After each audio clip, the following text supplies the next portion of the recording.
In the quiet cold of an Alaskan winter night, the sky was suddenly split by a blaze of unnatural light. Mike, now living a quieter life after his Air Force days, was outside his cabin when he witnessed it. A burning object streaked across the heavens, its trail of fire cutting through the stars before it crashed into the frozen forest a few miles away. Without a second thought, Mike grabbed his heavy coat and emergency kit. His instincts as a pilot kicked in. Someone might need help, and he might be the only chance they had. His truck rumbled to life, old but reliable, and he headed towards the crash site, guided by the fiery glow against the night sky. Reaching the vicinity of the crash, Mike parked his truck behind a thick copse of trees and proceeded on foot. The air smelled of burnt metal and ozone, a clear sign that whatever had come down was no ordinary meteorite or satellite.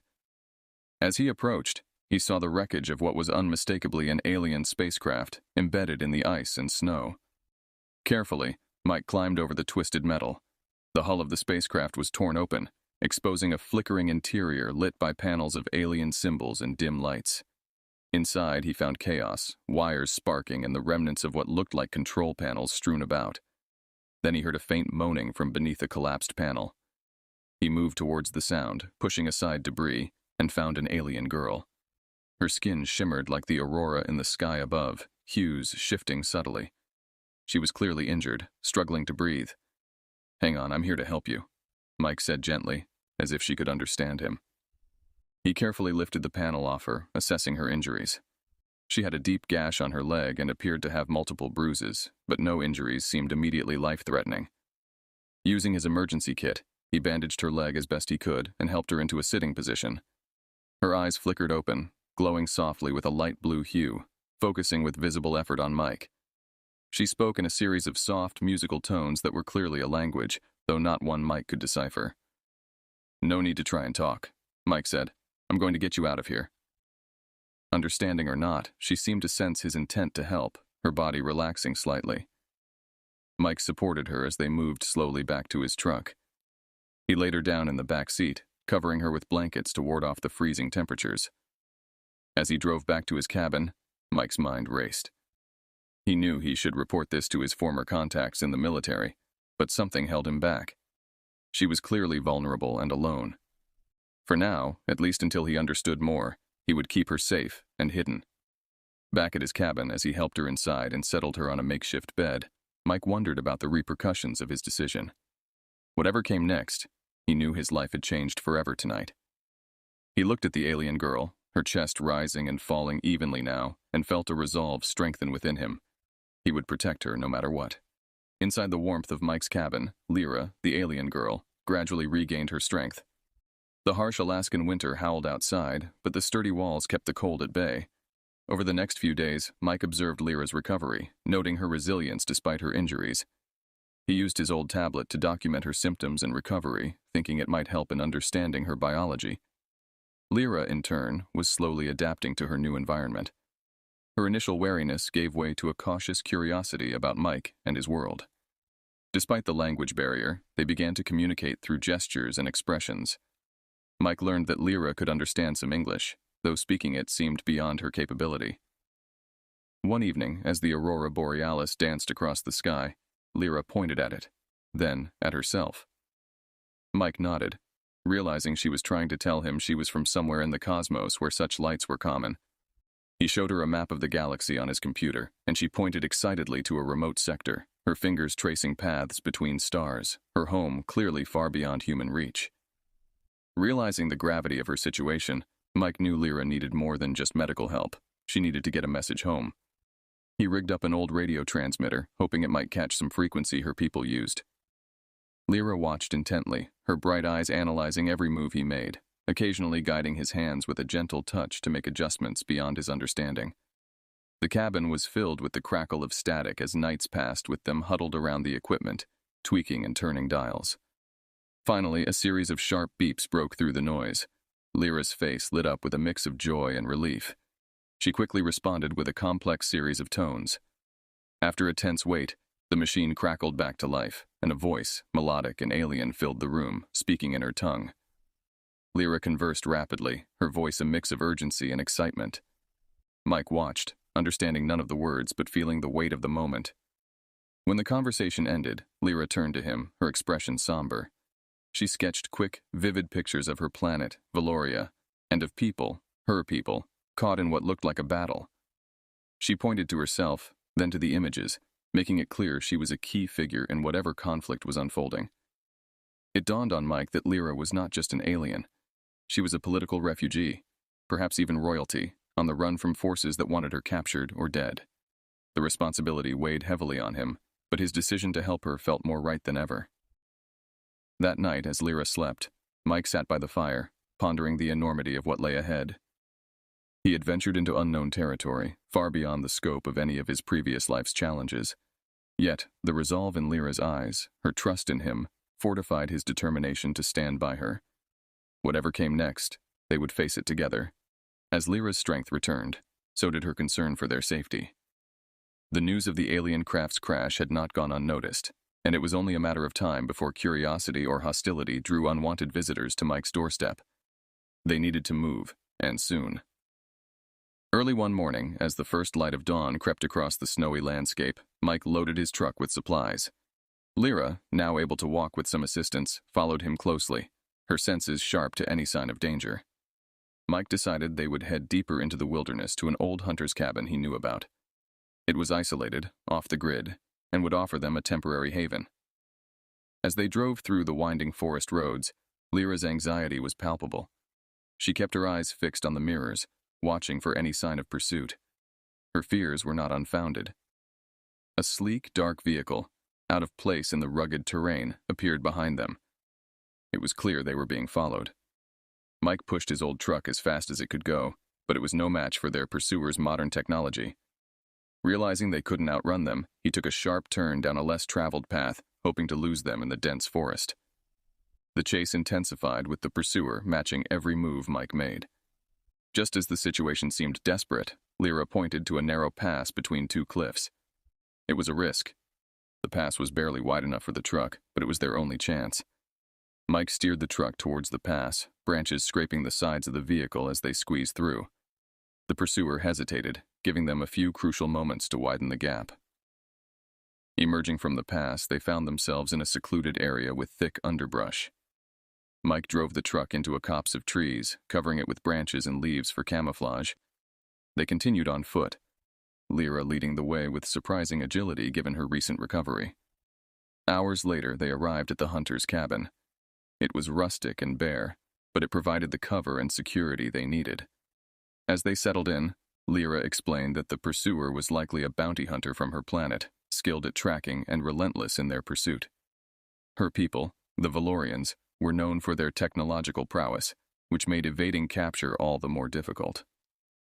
Mike set up perimeter alarms and traps, not just relying on his military training, but also on the survival skills he had honed over years in the Alaskan wilderness. Lyra, meanwhile, constructed a rudimentary communication device from parts she salvaged from her ship's wreckage that she had insisted on bringing along. Her plan was to send a distress signal to any Valorian ships that might be in the vicinity of Earth, hoping her allies were out there, searching for her. That night, as they watched the cabin's perimeter from the safety of its wooden walls, a new bond formed between them, forged in the crucible of shared danger. They were no longer just a man and an alien. They were comrades, each fighting not just for Lyra's cause, but for each other's survival. The days following their narrow escape were filled with restless vigilance. Mike and Lyra had managed to avoid detection, but the threat loomed like a shadow over their fragile sanctuary. As they prepared for what might come next, Mike knew they needed help, more resources, and allies. Determined to broaden their defensive capabilities, Mike contacted some old acquaintances from his Air Force days, people who had left the service under mysterious circumstances and were rumored to have encountered non-human technology. If anyone would understand and believe their situation, it would be them. Within a few days, two of his former comrades, Jack and Sophia, arrived at the cabin. Initially skeptical, their doubts vanished when they met Lyra and heard her story. They were fascinated by her technology and sympathetic to her plight. Both had experienced encounters with unexplained aerial phenomena during their service and had been part of a covert group investigating such incidents. Sophia, who had a background in communications technology, immediately set to work with Lyra on enhancing the alien communication device. Jack, meanwhile, began planning defensive strategies, setting up more sophisticated perimeter alarms and camouflaging their location from aerial and ground surveillance.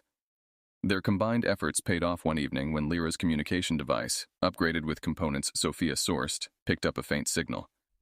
It was a coded message from a Valorian scout ship hidden in Earth's orbit, searching for any sign of Lyra. The message was clear. Help was close, but so was danger. The coup on Valoria had intensified, and Lyra's enemies were using all their resources to track her down. The group decided to move to a new location to send a strong signal back to the scout ship. They chose a remote mountain area known for its minimal electromagnetic interference. The journey was risky, as they needed to transport Lyra's delicate equipment safely while avoiding detection by the bounty hunter who was still relentlessly pursuing her. As they traveled to the new site, Mike and Lyra discussed her home planet, her people's culture, and their technological advancements. Lyra shared stories of Valoria's vast cities and the bioluminescent forests that covered its surface. Mike, in turn, shared his own stories of Earth, its diverse cultures, and the natural beauty he'd experienced. Their exchange deepened their bond, bridging the gap between their worlds. Upon reaching the mountain site, the team worked tirelessly to set up the communication relay. Jack and Sophia patrolled the area, while Mike and Lyra focused on aligning the device with the coordinates provided by the Valorian scout ship. After several tense hours, the device lit up and a stable connection was established. Lyra's message was sent, a call for extraction, and a report of the political turmoil on Valoria. Now all they could do was wait for a response, hoping that their signal had reached the right ears and that help would come soon. In the quiet mountain night, under the watchful gaze of the stars, the group settled in, aware that the coming days would bring new challenges. But for the first time since her arrival, Lyra felt a spark of hope, fortified by the unlikely alliance of Earthlings standing with her. The mountain hideout provided temporary solace, but the group knew their safety was precarious. They spent their days enhancing the site's defenses and preparing for the possibility of an encounter with the bounty hunter. Lyra's distress signal had been sent, but the response from her people remained agonizingly elusive. One morning, as Mike surveyed the area, he noticed an anomaly on one of the monitors, unexpected movement patterns that suggested they were no longer alone in the wilderness. Someone, or something, was methodically searching the area. The bounty hunter had picked up their trail again. Quickly gathering the group, Mike outlined a plan. They needed to outsmart the bounty hunter using decoys and misinformation. Jack and Sophia set about creating false trails leading away from their hideout, while Mike and Lyra worked on a more technological approach. Using parts from the communication device, they assembled a series of small, drone-like gadgets capable of emitting signals that mimicked Lyra's unique biosignature. They deployed these drones in various directions, hoping to confuse any sensors the bounty hunter might be using. Meanwhile, Lyra felt a surge of determination. Despite her longing for her home, she had grown to admire Earth's rugged landscapes and the resilience of its people, qualities she saw reflected in Mike. Together, they fortified their bond, turning their shared struggle into a profound alliance. As night fell, the group monitored their traps. Hours passed with no sign of the bounty hunter, but they remained vigilant, rotating watch duties. Suddenly, just before dawn, one of the monitors displayed a brief but intense scuffle. One of the decoys had been intercepted. Using the surveillance feed, they tracked the bounty hunter's movements. He was alone, which gave them a slight advantage. Mike devised a risky plan. They would intercept him at a narrow pass nearby, where Jack and Sophia had prepared an ambush. As they positioned themselves, the tension was palpable. The bounty hunter, cloaked in advanced stealth gear, was more formidable than they had anticipated. However, the element of surprise was on their side.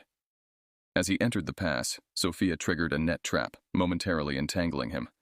The bounty hunter quickly recovered, slicing through the net with a device that emitted a concentrated beam of energy. Before he could fully free himself, Jack and Mike closed in. The confrontation was brief. The bounty hunter, though skilled, was outnumbered. They subdued him, and under the threat of further resistance, he finally yielded. With the bounty hunter secured, Mike approached him, hoping to gain insight into who had sent him. The bounty hunter, realizing his situation was dire, offered information in exchange for his release. He revealed that he was hired by a rival faction on Valoria that sought to eliminate Lyra to prevent her from reclaiming her rightful position in their society. This information was a double-edged sword. It confirmed Lyra's importance and the lengths her enemies would go to stop her, but it also underscored the support she must have back home.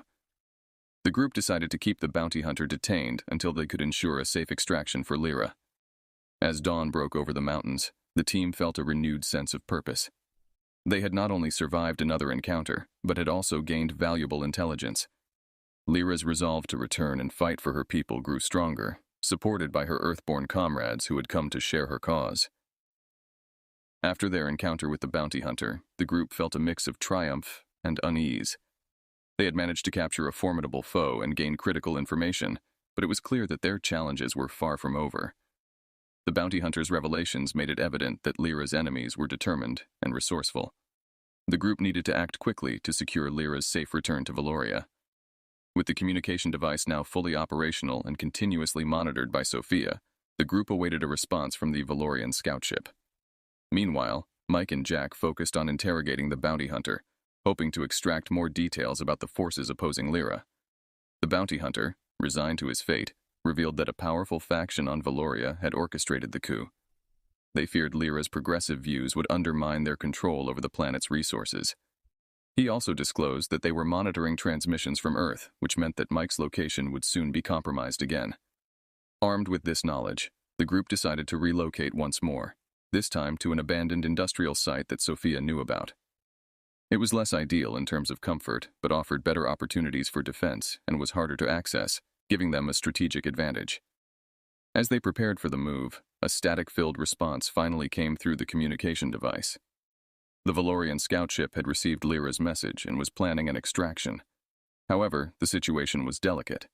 The scout ship had to avoid detection by their adversaries, who had enforced a blockade around Earth to capture Lyra. The extraction plan required precise timing and coordination. The scout ship would be able to briefly break through the blockade and reach a specific set of coordinates within a narrow time window. Lyra and the group would need to be at those coordinates at exactly the right time. The group worked tirelessly to prepare. Lyra, feeling the weight of her impending return, shared more about her hopes for her planet. She envisioned a Valoria where power was distributed more equitably and technological advancements were used for the benefit of all its inhabitants, not just the elite. Her determination inspired everyone, strengthening their resolve to see her mission through. The day of the extraction arrived. The group reached the designated coordinates, a secluded clearing far from any usual paths. They set up a perimeter, while Lyra positioned herself in the open, making herself visible to the scout ship's sensors. As the time approached, tension mounted. Everyone was alert, scanning the skies and the surroundings for any sign of interference. Then, amidst a quiet that felt almost surreal, a faint hum grew from a whisper to a roar. The scout ship, cloaked and barely visible, descended towards the clearing. Suddenly, sensors triggered an alarm. Another ship was approaching, no doubt sent by the faction opposing Lyra. The group braced for a confrontation, but just as the enemy ship appeared, the scout ship unleashed a barrage of non-lethal countermeasures that disoriented the attackers, buying enough time for Lyra to be beamed aboard her ship. As Lyra ascended, she turned to Mike and the others, her eyes conveying a depth of gratitude and promise. The scout ship vanished as quickly as it had appeared, leaving behind a whirlwind of leaves and a group of Earthlings who had just altered the course of an alien civil conflict. Mike, Jack, and Sophia watched the sky, their hearts heavy but hopeful. They had done more than their part, proving that humanity could indeed stand with the universe's other races as equals and allies. As they packed up to leave the clearing, they knew this adventure would change their lives forever in ways they couldn't yet imagine. As the scout ship carrying Lyra disappeared into the stars, Mike felt a mix of relief and melancholy wash over him. He, Jack, and Sophia had returned to their makeshift base, each lost in their thoughts about the events that had unfolded. Lyra was safe, on her way to reclaim her rightful place in Valorian society, but her absence left a palpable void. The days that followed were filled with a quiet, reflective atmosphere.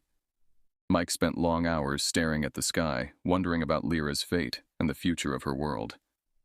He thought about her vision for Valoria, her hopes for peace and justice, and how different yet similar her struggles were to those on Earth. One evening, as the sun dipped below the horizon, casting a golden glow over the rugged landscape, Mike's satellite phone buzzed to life. It was a message from Lyra, sent from her scout ship as it orbited a safe haven far from Valorian space. She was preparing for the challenges ahead, gathering her allies and planning her return to power. Her message was brief, but filled with warmth and determination. Mike shared the message with Jack and Sophia, who were packing up equipment and discussing their next moves.